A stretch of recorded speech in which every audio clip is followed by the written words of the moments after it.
তোমাদের সাথে শেয়ার করব আফগানি চিকেন মালাই কাবাবের রেসিপি, যা খেতে হবে দুর্দান্ত, যা তোমরা ঘরে থাকা কয়েকটা উপকরণ দিয়েই খুব সহজেই তৈরি করে নিতে পারবে। রেস্টুরেন্ট থেকে আমরা কত দাম দিয়েই না কিনে এগুলো খাই, যদি ঘরে থাকা কয়েকটা উপকরণ দিয়ে বানিয়ে নিই কতই না ভালো হয়। চলো, নিয়ে নিলাম চিকেন, এগুলো বোনলেস চিকেন নিয়ে নিয়েছি। নিয়ে এগুলো মিক্সার জারের মধ্যে দিয়ে দিলাম একটু নুন, দিয়ে দেবো কয়েকটা কাঁচা লঙ্কা আর একটা পেঁয়াজ একটু মোটা মোটা করে কেটে নিয়েছি, আর দিয়েছিলাম চিলি ফ্লেক্স আর 4 টুকরো মতন ব্রেড আমি ছিঁড়ে এর মধ্যে দিয়েছিলাম। ভিডিওটা আমার কোনো কারণে একটু মিসিং হয়ে গেছে। দিয়ে পেস্ট করে নিলাম। পেস্টটা এর মধ্যে আমি ঢেলে নিচ্ছি।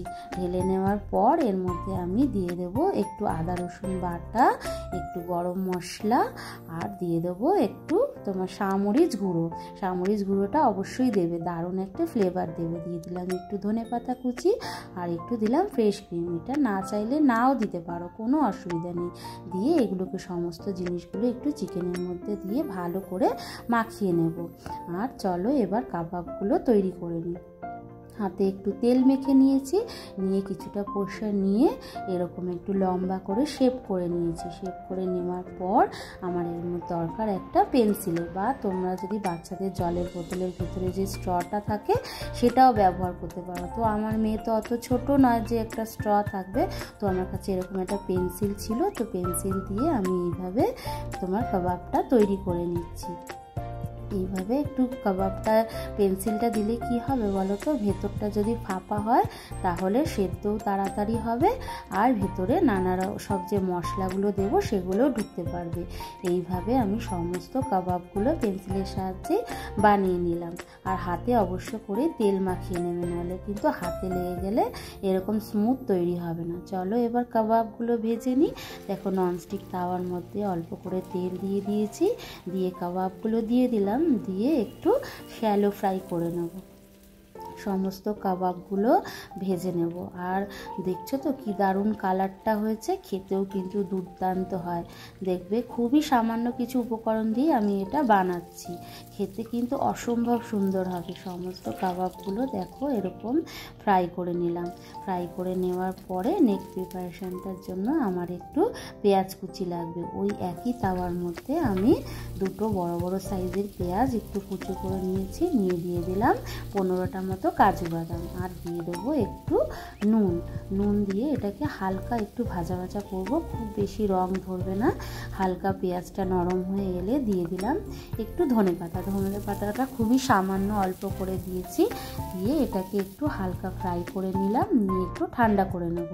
নিয়ে এরকম মিক্সার জারের মধ্যে দিয়ে এটাকে পেস্ট করব। তার জন্য মিক্সার জারে দিয়ে খুবই অল্প করে একটু জল দিয়ে এটাকে পেস্ট করে নিই। পেস্ট করে নেওয়ার পরে চলো দেখাই এরপরে কি করব। কড়াইতে তেল দিলাম, দিয়ে দিলাম কিছু গোটা গরম মশলা, যেমন ধরো এখানে আছে লবঙ্গ, দারচিনি আর এলাচ। ফোড়নটা একটু গন্ধ বেরোলেই দিয়ে দিলাম আদা রসুনের পেস্টের কাঁচা গন্ধটা দূর হওয়া পর্যন্ত এটাকে ভেজে নিলাম। তারপর দিয়ে দিলাম সেই পেস্টটা, মানে যেটা আমি পেঁয়াজ, তারপর ধনেপাতা আর কাজু বাদামের যে পেস্টটা করলাম সেটাও দিয়ে দিলাম।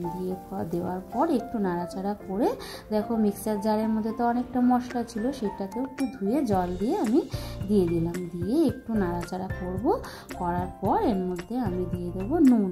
আর নুনটা কিন্তু আমি এখানে বুঝেই দেবো, কারণ কি আগে তো আমি এখানে নুন দিয়েছিলাম। যেমন তোমার ওই গ্রেভিটা দিয়ে দিলাম কিছু গুঁড়ো মশলা, যেমন ধনে গুঁড়ো, জিরে গুঁড়ো, আর দিয়েছিলাম শামরিচ গুঁড়োটা তোমরা কিন্তু ব্যবহার করবে, তাহলে কিন্তু খুব দারুণ একটা গন্ধ হবে। আর দিয়ে দিলাম একটু টক দইটা দেওয়ার পর গ্যাসের ফ্লেমটা সবসময় বলি যে মানে কমিয়ে রাখবে, তাহলে নয়তো ফেটে যেতে পারে। আর দিয়ে দিলাম একটু ফ্রেশ ক্রিমটা না চাইলে না দেবে, কোনো অসুবিধা নেই, তবে দিলে কিন্তু দারুণ একটা স্বাদ হয়। তারপর খুব অল্প করেই একটু জল দিয়ে নিলাম। জলটা দিলে কি হবে, বেশি জল দেব না, কারণ এটা তো খুব ঝোল হবে না। তারপর দিয়ে দিলাম কাবাবগুলো দিয়ে জাস্ট 5 থেকে 6 মিনিট একটু ফুটিয়ে নেব। দেওয়ার পর কাসুরি মেথিটা একটু আমি আগে থেকে শুকনো কড়াই ভেজে নিয়ে হাতের সাহায্যে গুঁড়ো করে দিয়ে দিলাম। দিয়ে ওপর থেকে দিয়ে দেবো একটু ধনেপাতা কুচি, আর চাইলে একটু চিলি ফ্লেক্সও দিতে পারো যদি তোমাদের মনে হয় একটু ঝালের দরকার হবে। তো আমি একটু চিলি ফ্লেক্সও দিয়েছিলাম। ব্যাস, ফাটাফাটি স্বাদের আফগানি চিকেন মালাই কাবাবটা একদম রেডি হয়ে গেল। ব্যাস, এবার এটা রুটি নানের সাথে সার্ভ করো, দারুণ লাগবে খেতে। টাটা।